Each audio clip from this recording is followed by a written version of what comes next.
முருங்கைக்கீரையோட இந்த பரங்கிக்காயும் சேர்த்து போட்டு சூப் பண்ணி பாருங்களா, செம்ம கிரீமியா சூப்பர் டேஸ்ட்ல இருக்குங்க.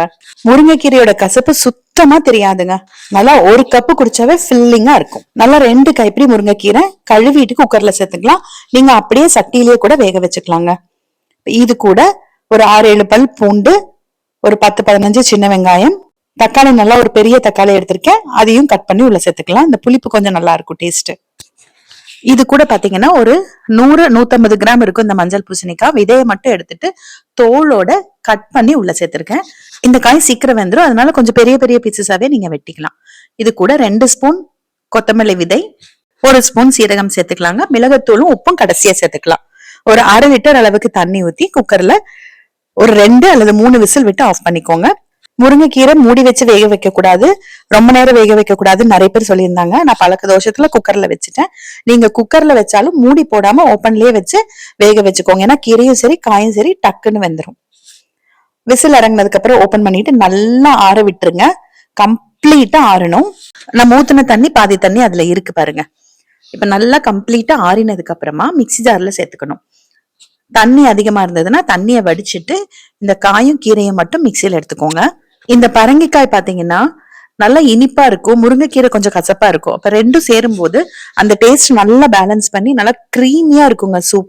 தண்ணியை நல்லா வடிச்சு எடுத்துட்டு அந்த மிக்சியில இருக்கிறத விழுதா அரைச்சு எடுத்துக்கலாங்க. கொஞ்சம் நல்லா நைஸா அரைச்சுக்கோங்க. அவ்வளவுதான். எப்பயும் போல கொஞ்சம் தண்ணி ஊத்திக்கோங்க. இது கூட நம்ம அந்த வடிச்சு வச்ச தண்ணியும் ஊத்திக்கலாம், அது போக கொஞ்சம் எக்ஸ்ட்ரா தண்ணியும் ஊத்திட்டு கலந்துட்டு வடிகட்டிக்க வேண்டியதுதான். நம்ம அந்த வடிகட்டி கிடைக்கிற சக்கையை திரும்ப இன்னொரு தடவை மிக்சி ஜார்ல போட்டுட்டு அரைச்சிட்டு கூட திரும்ப வடிகட்டிக்கலாம்.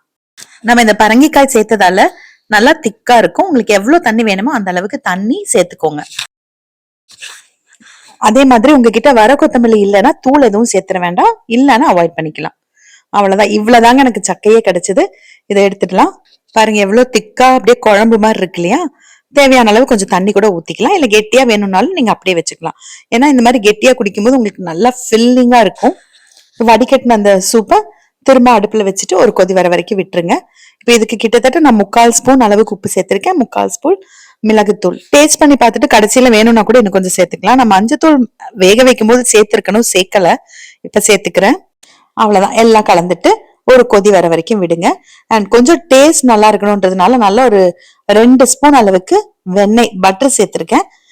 உங்ககிட்ட ஃப்ரெஷ் கிரீம் இருந்ததுன்னா நீங்க சூப் பவுல்ல சேர்த்ததுக்கு அப்புறமா மேல அப்படியே கொஞ்சம் ஃப்ரெஷ் கிரீம் உள்ள ஊத்திட்டீங்கன்னா கூட இன்னும் கொஞ்சம் நல்லா ரிச்சா இருக்கும். நான் ஏற்கனவே முருங்கைக்கீரையும் கொள்ளும் சேர்த்து சூப் பண்ணியிருக்கேன். இந்த காம்பினேஷன் கூட ஒரு தடவை ட்ரை பண்ணுங்க.